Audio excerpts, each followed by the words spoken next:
Devam etemiz. Tamam bir hafta sürgen bozuk havadan soň bir gün kok güdürdep kokunu kaplagan kurşun tüslü bulutlar parça-parça oldular. Көчүлүү yağmur kokunu temizledi, sabahleyin taň agardı, ayuda hartında ufuklar allandı, sonra güneş doğdu. Güneş doğmasının Kızıltaş'nın hayatı da birden canlandı. Köylüler atlarına minip aranlarga, tarlalarga, çayırlarga, bostanlarga şıktılar. Bekir de erте turdu, tarlanın taş ısarları astındaki otlarını ordu, evine taşıdı. Maçık tamam ile tüzelgen edi, ama Bekir ayvanını çobanğa vermedi. Çünkü Maçık ketkete ağırlaşa, dağ yollarında yürüp olamacak gibi edi. Bekir Maçık'ını sabahleyin tarla kenarındaki otlağa yeteklep geldi, ayvan komşu otlaklarga kirmesin dep Ivanға armut teriginin astında yatıp ayvanға koz kulak olmakны avale etti. Ozu da ülegece orulgan otlarını taşıdı. Öle mahallinde Ayşe ahırının damına çıktı, babası taşıgan otlarını türkü ayta-ayta teneke damga yaydırmağa başladı. Artık güneş adam akıllı kızdıraydı. Bekir bundan faydalanarak aranlarga ketip sırıklarını arandan çıkarmak için atına atlana yatkanda Ayşe dam üstünden babasına hitap etti. Baba, bizim tarlada birevler yürüye kel bak. Bekir atını kestirmege taraf aydadı, Ayşe elini gözlerine saçak etip tüm-tük tura tarlada bir şey seyir eteydi. Ayşe bir an babasına baktı. Bekir endi yolda incir tereklerine yakınlaşaydı. Ayşe babası uzaklaşmadan ona eşitilmek ister gibi sesini koterip kıçırdı. Baba, tarlaga bak, anda birevler bar. Bekir atının yügenini çekti, at toxtadı, egerden inerek kızına cevap verdi. Dam üstünde horaz gibi bağırma, adam görmedin mi yoksa? Tarlada kim olacak? Ivan. Ivan değil baba, avtomobil yolu üzerinde Kuşkaya'da belki 10 adam var. Bizim tarlada 5-6 adam yürüyor. Ya, kimler eken acaba?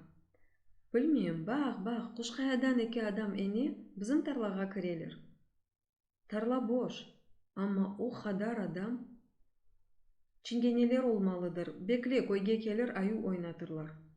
Yok, Kuşkaya'da çingeneler ne işlesinler? Bular çingene değil. Hakikaten de Kuşkaya'nın üstünde çingenelerinin ne işi var idi? Bekir atının üstüne başı egik aldayıp bir düşündü. Çingeneler olmaz ise kimlerdir acaba? Bekir meraklanıp atından düştü, atını incir dalına bağladı, ağır adımlarla ev артына geçip damga çıktı. Arkası bayırlarga bitişik, yanları birbirine koşulgan kuş kanatları gibi gerilgen, ustu kiyik otlarla çalı çırpınen örtülgen kırmızı bir kayadan ibaret ok gibi sivri burunlu şassege egik kuş kayanın üstünde 10-12 adam turaydı. Uzaktan olarının kim olganını ne Ayşe ne de Bekir ayırdı etip olaydı, ama olar çingeneler degil edi. Degirmen köylüler de degil edi. Bu yerlerinin, bu etraflarının adamları degil ediler. Musulman da degil ediler, çünkü birkaçının başında şapke var idi, kalganları ise kalpaksız, yalınbaş ediler. Şassede aynı kılık, aynı biçimde 3 adam turaydı, tarlada ise 6 adam. Bekir bu adamlarga bakarak bayağı düşündü, ensesini kaşıdı, olarının kim olganını, Kuşkaya'nın üstünde ne için turganlarını anlamak istedi, anlap olamadı. Maçık tarla çetinde otlakta, Ivan ise armut tereginin taldasında yataydı. Tarlada gezinmekten kimge zararları tiyer, barsın kezinsinler dep düşündü Bekir. Birazdan Kuşkaya'daki 3 adam yolga endiler, şosedekilerge koşuldular, ebisi birden Bekir'nin tarlasına geçtiler, tarladaki adamlarga barıp koşuldular. Bekir'nin merağı artaydı. Ivan yerinden turar, bakar, ne istegenlerini sorar, anlar dep düşündü. Ama Ivan armut tereginin taldasında ölü gibi kıvırdamayıp yataydı.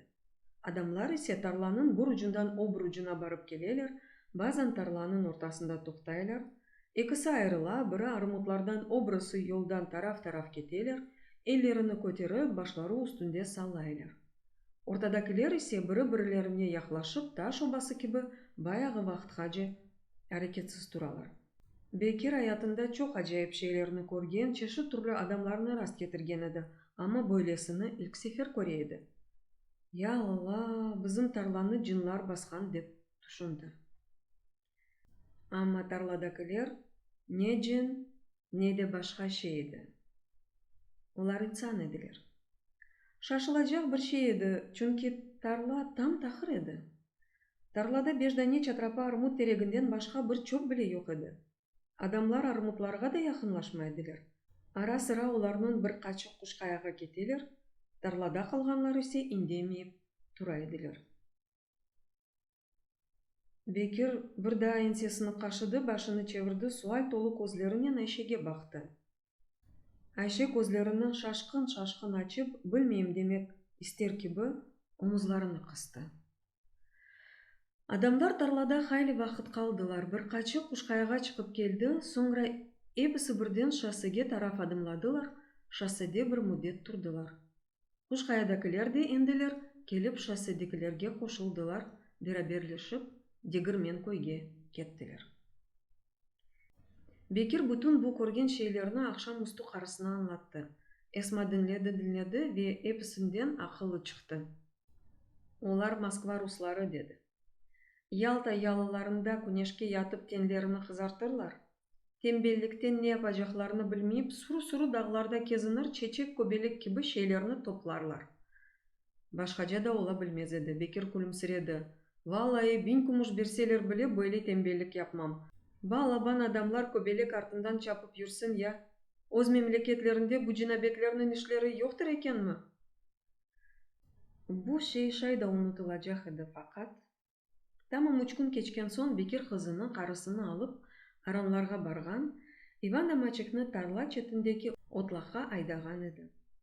Өлем али якынлаша эди. Айша аранда түтүнлеринен мешгул болгон бабасына Баба, тарламызда адамлар юри деп, чапа аранга якынлашты. Насыл адамлар? Кушкаядаки адамлар. Бекир арандан фырланып чыкты, тамам 3 күн эвелси мындан сейреткен айны манзара, айны инсанларны раст кетирди. Валлай, бизим тарла көбелек авжыларына мескен олду галиба деп жетиштире алмады, янында элини көзлөрүнө сачак этип тарладакилерге бакмакта болгон Айше бабасынын лафыны кести. Занетем олар көбелек авламайлар. Яне. Айше жооп бермеди. Бир аздан соң оз-өзүнөн лаф этер киби яваштан олар топограф дегилми деди. Суалыны өзү да эшитмеген киби бир да текрарлады. Олар топограф дегил экенми? Соңра бирден аран өгүндө тутун курутулган мейдан четине чапты. Шунда Бекир де кызынын янында эйжанлы көзлөрүнөн бака, я Айшенин, я да узакта тарласында bir şeyler көргөндөй сарара, калтырай эди. Жүреги де сык-сык уруп башлады, себебини билмейди. Өзү билмей, ама жүреги бунун себебини яваш дуяйды, чүнки Бекир тарласында бу кадар адамны эч бир вакыт көрмөгөн эди. Дүйнөдө көбелек калмаган киби 3 күн эвелси де шынды де Бекирдин тарласында толушкан эдилер. Бекир келип, гарып багышларынын кызынын бетине бакты, калтыраган сеснен «Тарлада көбелек кыдыралармы, кызым?» деп сурады. Айше: «Хайыр баба, көбелек кыдырмайлар, олар топограф». «Топографында недир, я?» «Олар бизим тарламызны өлчөйлөр». Айше бабасына bir şey да айта жакыды, ама ичине bir şey сыкты, сеси бугазында кырылды. Чүнки топраклар алынып колхозлар курулганы акындагы хаберни 2 күн эвелси газетада окуган эди.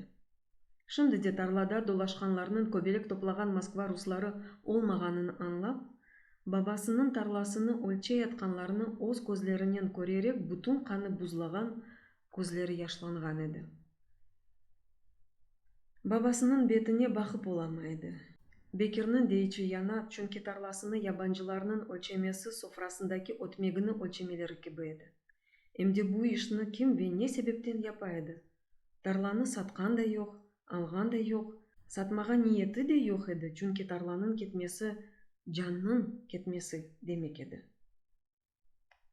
Чүнки онун деди көбек аталары бу топракта тамыр аткан эдилер. Бу топрактын, бу күнөштүн гыдасы эле буюген, далланган эдилер.